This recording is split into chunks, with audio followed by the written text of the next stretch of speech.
Welcome. I am Crime Queen. If you are joining us for the first time, it's the channel where we have fun with words and numbers, numerology to be precise. This is where we actualize self love with the use of scriptural references, going back to King James's version of the Bible. Now, before I move on, may I apologize in advance because I'm really having to focus on a certain side that I'm not used to, that seemed a little bit better, and I'm not even sure whether it's coming out or as intended, but the information that I have, I think, is very crucial that we really go along with this. So on my last video, I did talk about discovering 9 gods in the in Genesis of chapter 1, and also 5 gods in chapter 2.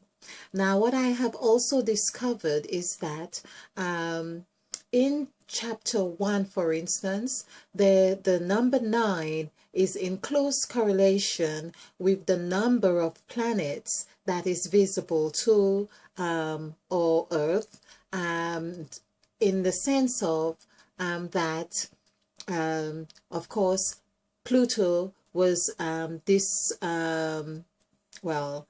disregarded as a planet, and so and now is seen as a dwarf planet, if we may say. But I also find that very much in sync with the story of Osiris.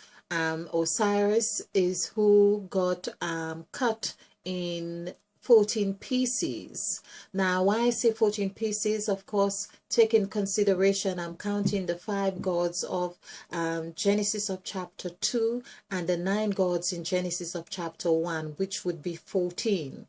Now, I have made mention of this before because I come from a family of 14 children. I am believing that there is a very synchronistic encounter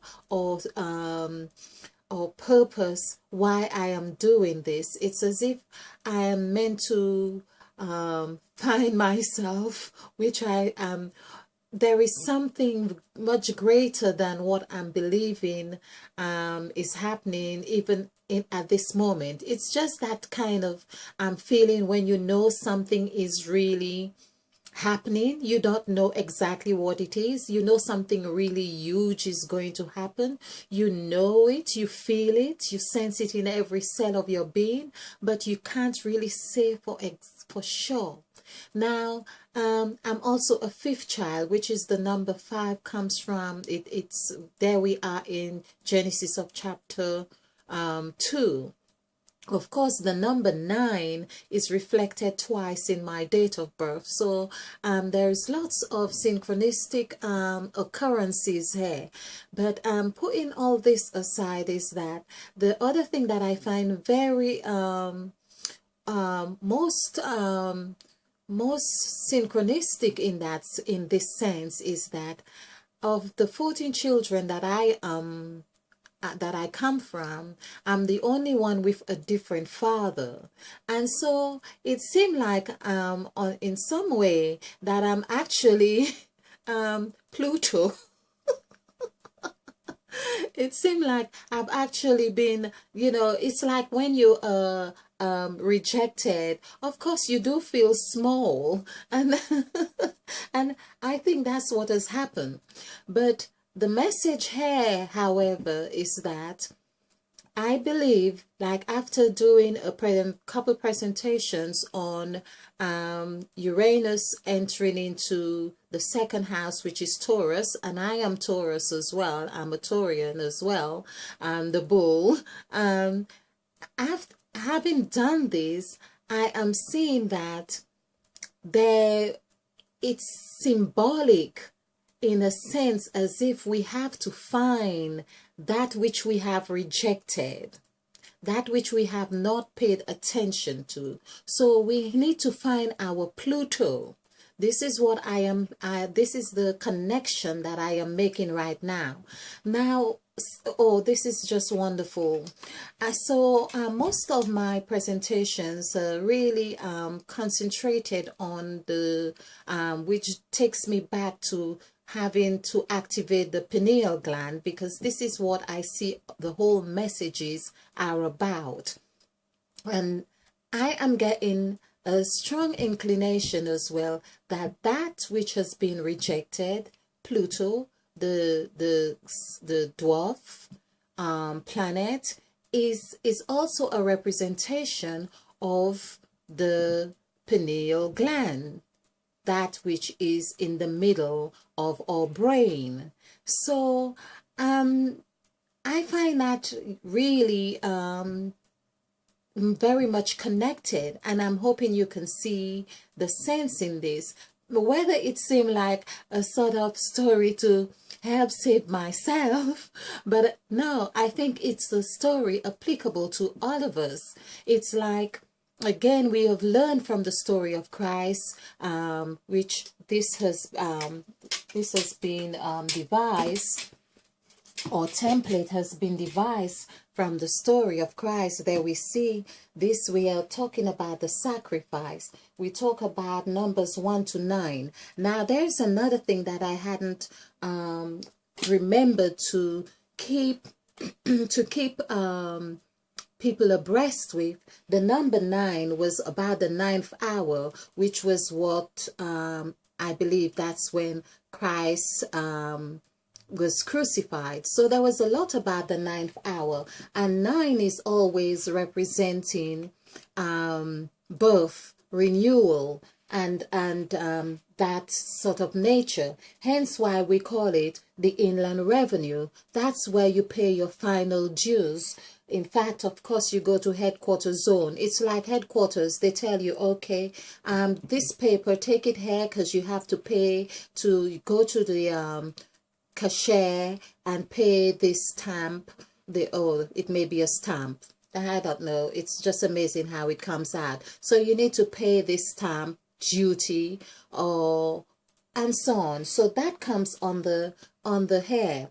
Now what I find also very wonderful is that the 9 also goes in sync with the last letter, which represents 5. So we are talking about the five elements. They actually, in the 5 gods in Genesis of chapter 2, coincides with the 5 elements as well. And I will cover those other factors in the God made in Genesis of chapter 2. That's the God who created man in his own image and likeness. God created man in his own image and likeness, and he created he, him, male, female, he, them. Now that is really saying 5. The hair, we are talking about 5. He created, so he is his image, which is 13. That's 13. 1, 3, and then he created him, which is HIM. Then he created male, female, and he created he. Of course, that's the he in his direct image and likeness, and he created them. So we see that there was a lot going on, and this 5 is in sync with the 5 fingers, your 5 toes to each foot, your 5 senses, the 5 oceans, the 5 elements, well, I don't know, yes, the 5 elements of air, earth, wind, fire, and your ether. So we are seeing that there is a strong connection with the astrological teachings that have been going on a lot on YouTube. But I am really specializing my area in Genesis and seeing how what we have learned have impacted on us, and how we can unpack those things, turn them around, because as a Taurus, where Uranus is going to enter the 2nd house. Let's just fix this a bit. It's going to enter the 2nd house. This is where we have to be turning the soil upside down. And so I am beginning to do that which I feel that I am meant to be doing. As I say, I am of the 14 children. I am the fifth child. So there I have this strong, it's as if I have a window to see on either sides of this. Do join me again as I continue to explore this very interesting revelation. I have not heard of anyone who have really come out with it like this, although it's very clear that a lot of people have discovered that the story of the Bible is really that of the ancient gods, but I have not really come across anyone who have been able to say, okay, well, there's the God said is Mother Eve, and the God who made, and the God who formed, and so on. And I have counted them, and I will make a list and of course present this to you in other presentations. Now, I had not said, in case you are new to this channel, the Crime Queen channel, this is Mother Eve, and this was really all devised by sacrifice of Christ, which has brought us onto this very wonderful revelation. So here we have the jazz. These are the numbers from 1 to 9. This is the jazz where you are doing your thing. This is where Christ would have had the meal with the Last Supper with his disciples. And it would also be where he would have had the miracles from turn bread into wine, wherever there was communion with other people. This is the place of partnership, which is also where that number 13 is. And we do remember that Christ had 12 disciples, and of course him at the table became 13. But what we need to bear in mind is it's that dying, it's that death that Christ did and had to return, and he had to find his Pluto. Oh my. So I hope you have found this fun and insightful. So do join me again as we continue to explore this wonderful revelation. I am so grateful and thankful to be able to be the bearer of good news. Okay, thank you.